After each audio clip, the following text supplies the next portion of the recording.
Bonjour, une nouvelle loi européenne sur les détergents vient d'être finalisée. Un sujet technique, oui, mais pas seulement. Ce qui nous intéresse aujourd'hui, ce n'est pas tant la composition du savon que le document officiel qui a tout validé. Parce qu'en le décortiquant, on va découvrir ensemble les vrais rouages de la fabrique de la loi au niveau européen. Alors, comment est-ce qu'une loi européenne obtient son feu vert définitif? Est-ce que c'est le résultat d'un grand débat spectaculaire, comme on l'imagine souvent?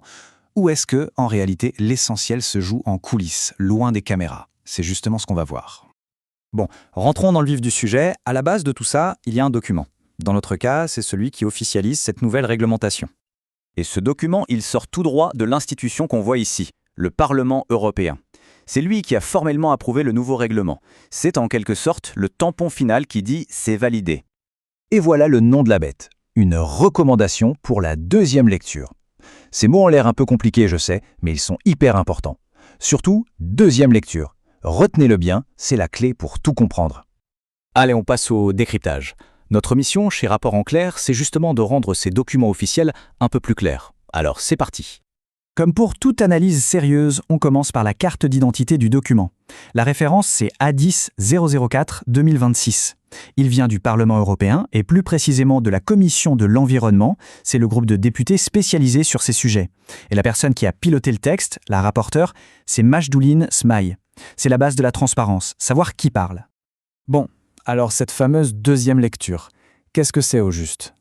C'est là qu'on commence à vraiment comprendre toute la mécanique du système.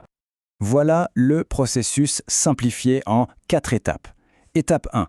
La Commission européenne propose une loi. Étape 2. Le Parlement et le Conseil, qui représentent les gouvernements, négocient. Ils discutent, ils ajustent. Étape 3. Ils finissent par trouver un accord. Et enfin, étape 4, le Parlement organise un vote final pour confirmer officiellement cet accord. Eh bien, ce vote de confirmation, c'est ça qu'on appelle la deuxième lecture. Pour le dire autrement, imaginez que vous organisez un grand voyage de groupe.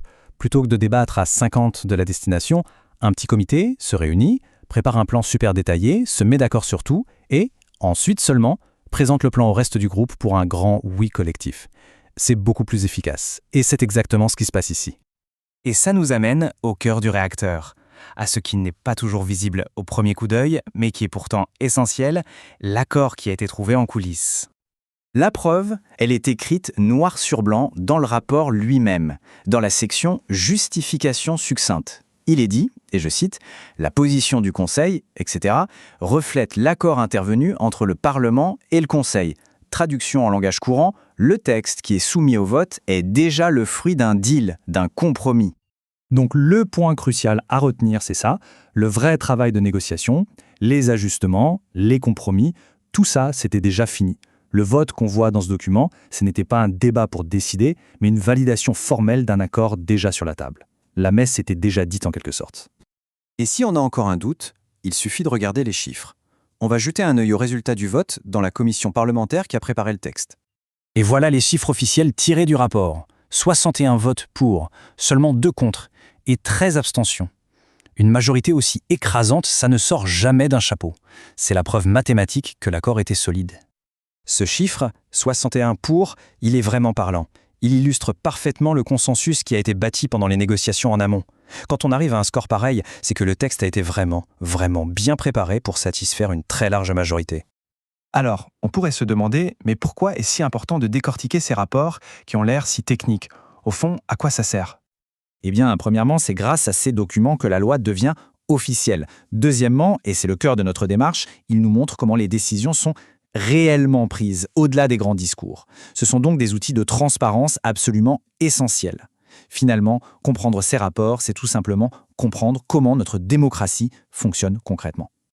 Notre mission, c'est de continuer à éclaircir tous ces documents. Alors la question se pose, quels sont les prochains rapports, les prochaines procédures qu'on devrait décrypter ensemble? Toutes les suggestions sont les bienvenues en commentaire. Et si vous voulez continuer à rendre les rapports officiels plus clairs avec nous et ne rien manquer des prochaines analyses, le meilleur moyen, c'est de s'abonner à la chaîne Rapport en clair et d'activer les notifications. Merci pour votre attention et à très bientôt.